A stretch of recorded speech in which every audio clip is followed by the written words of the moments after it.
guerrerosesme.blogspot.mx. Efectivamente, en ese documento hay dos párrafos precisos en el que se señala que en esa propuesta se garantiza el respeto a los derechos adquiridos de los jubilados afiliados al Sindicato Mexicano de Electricidad. Y en el segundo párrafo establece que, independientemente de ese respeto, el gobierno garantiza el cumplimiento de las obligaciones del gobierno con los derechos adquiridos del Sindicato Mexicano de Electricidad. Igual ustedes van a ver porque lo cito. En el mismo texto de la propuesta, textualmente se transcriben los textos de la cláusula 64 y la 112, reconociendo esas dos cláusulas y sus fondos como fondos de previsión social que es patrimonio del Sindicato Mexicano de Electricistas y el contrato colectivo de trabajo. Luego entonces se discute en el sentido de que una cosa son los fondos de previsión social y otra cosa son los pasivos laborales. Y hay razón en ello, aunque están vinculados estrechamente. Primero, los fondos, particularmente de la 64 y de la 112, fueron constituidos en la 64 para beneficio de los trabajadores en previsión social, con una historia de 1934 hasta 1972, respecto del porcentaje que aportaba el patrón en función de una jubilación. Luego, en el 48, en lugar del 75% inicial, se fue al 90% y en el 72 se llega al 100% como aportación del patrón, prevaleciendo la fracción séptima del contrato colectivo de trabajo, fondos de reserva para jubilaciones. Para que nos demos cuenta de que además en el contrato existe una garantía de que cómo se conforma el fondo y qué se debe de hacer y qué garantiza para no anular la prestación de la jubilación, incluyendo el factor 16,425 del salario nominal de los puestos de planta del Sindicato Mexicano de Electricistas. Pero además, para que se escuche bien y se entienda bien, en el inciso G de la cláusula 64, fracción séptima, se establece un candado que dice que en caso de que el fondo deje de ser suficiente, es con orden de la luz y fuerza de cumplimiento del pago total de la población otorgada. Eso es los fondos de previsión social con la constitución, inclusive por parte nuestra, del fondo de seguro sindical, que también tiene un factor para fundiarlo y que también relata cómo podemos hasta ahora inclusive cobrar el 25%. Fondos de previsión. Los pasivos laborales corresponden a la obligación del patrón, producto no solamente de la 64 y de la 112, que empiece así, está pensando de manera equivocada. Es el pago de todas las obligaciones, 64, 112, 98, que son fondos constituidos por nosotros en favor de nosotros o de nuestros beneficiarios, y además algunas cláusulas que tienen contenido económico como gastos de funerales, compra de armazones, etcétera, etcétera, etcétera. De ese pasivo laboral que se señala en el 2009 de 240,000 millones de pesos, ¿no? 160 corresponden a nosotros y 160,000 a nosotros los jubilados y 80,000 a los trabajadores en resistencia. ¿Qué es más? Ya se explicará por qué es más. Entonces sí, son fondos de naturaleza distinta, íntimamente relacionados. Pero aquí se dijo, yo estoy en contra de que se forme un fideicomiso. Compañeros, no es una posición nueva.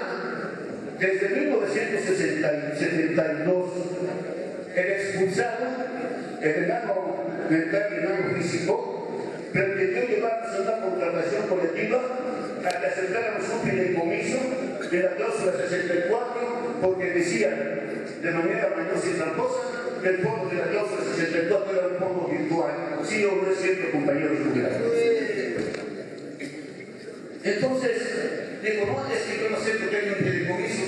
No, fíjense, me lo puede aclarar. El miércoles pasado, antes de la asamblea, algunos compañeros miembros de la elección y la Comisión de Trabajo con su comisión política del grupo de jubilados, tuvimos una sesión de discusión y conciliación con los funcionarios del SAE, y en una discusión áspera, ahí en el SAE, viendo que nos están regateando las soluciones a los problemas de los jubilados, les dijimos de manera categórica hoy que nuestros compañeros en la asistencia están cerca de resolver su empleo, de recuperar su empleo. Ustedes, funcionarios del gobierno, tienen que garantizarnos el respeto de nuestros derechos adquiridos y el cumplimiento de sus obligaciones. Así lo dijimos. Y la respuesta de los funcionarios de SAE fue sí, inclusive podemos construir fondos, háganle como quieran, llámenle como quieran, pero a nosotros nos tienen que dar garantía del cumplimiento de sus obligaciones para con nuestras prestaciones y con nuestros derechos adquiridos. Y luego ese mismo tipo chaparro y enano, al menos dice que va al esquema de las obligaciones y pensiones, ¿no? Del modelo chileno. Quiero dejar muy claro. En la propuesta que presentamos, compañeras y compañeros, no existe en ningún renglón algo que señale que para cumplir los derechos de los jubilados del Sindicato Mexicano de Electricistas se tendrá que formar un fideicomiso. Quien así lo entendió mal. Se habla de un fondo liquidador, pero ese es para el producto de una sociedad mercantil. Y que no se confundan ahora en las redes sociales, una vez metiendo nuevamente la tendencia de que no se escuchó, de que no se escucharon las propuestas y victimizándonos. No se trata de ganar victimizándonos, tampoco se trata de ganar siendo soberbios, se trata de hoy todos juntos, voces discordantes, voces concordantes, juntemos nuestra opinión, hagamos prevalecer la decisión de las mayorías, como democráticamente debe ser, y entonces caminamos todos juntos a la consecución de nuestros elementos, particularmente en la recuperación del empleo de estos magníficos y heroicos trabajadores de resistencia, compañeras y compañeros. Y a través de una sociedad mercantil con un fondo liquidador, con la obtención de 4 plantas generadoras, 14 de generación distribuida y las turboyets, podamos establecer una sociedad mercantil como empresa generadora para poder dar trabajo a nuestros compañeros a través de un contrato colectivo de trabajo. ¿Qué se tiene que ver? No tiene que ver mucho. Fíjense más que tiene que ver. Contratación colectiva, aseguramiento del empleo y en discusión y negociación, condiciones de trabajo, condiciones económicas, condiciones sociales. Pero más allá de ello, la contratación colectiva le dará vigencia y permanencia al Sindicato Mexicano de Electricistas como un sindicato nacional de industria y podrá costar en el contexto obrero nacional e internacional. De eso se trata. Y entonces les damos un frenazo en sus meras narices a aquellos que traicionaron al sindicato y que pensaron disolver al sindicato y que pensaron que se iban a apropiar del patrimonio sindical. Se cierra esa posibilidad, compañeras y compañeros. Y luego, una sociedad cooperativa que en virtud de 12 centros de trabajo de fábricas y talleres pueda dar garantía de dotar de insumos a esa empresa generadora y a cualquiera que podamos llevar en cualquier empresa, pública o privada, de naturaleza cualquiera y en cualquier parte del territorio nacional, incluyendo el proyecto de Durango para una planta fotovoltaica. De eso se trata, compañeras y compañeros. Podemos discordar, podemos no estar de acuerdo, pero si algunos llaman a la democracia, nadie puede negar que el miércoles pasado hubo discusión. Muchos de ustedes estuvieron presentes. A nadie se le faltó la palabra y entonces esas voces discordantes tendrán que respetar el acuerdo de la soberanía máxima en la toma de decisiones de ese sindicato, que es la Asamblea General Extraordinaria. En esas estamos. Hay dudas, desde luego, tendrán que procesarse desde luego, pero finalmente no hay nada mejor ni nada más contumaz y contundente contra un gobierno y contra nuestros enemigos que la unidad del sindicato mexicano de dentistas.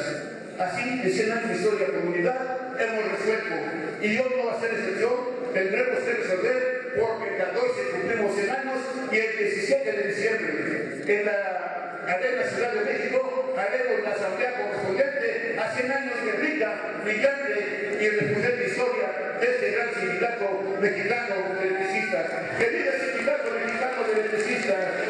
¡Viva el sindicato mexicano de electricistas! Muchas gracias. guerrerosesme.blogspot.mx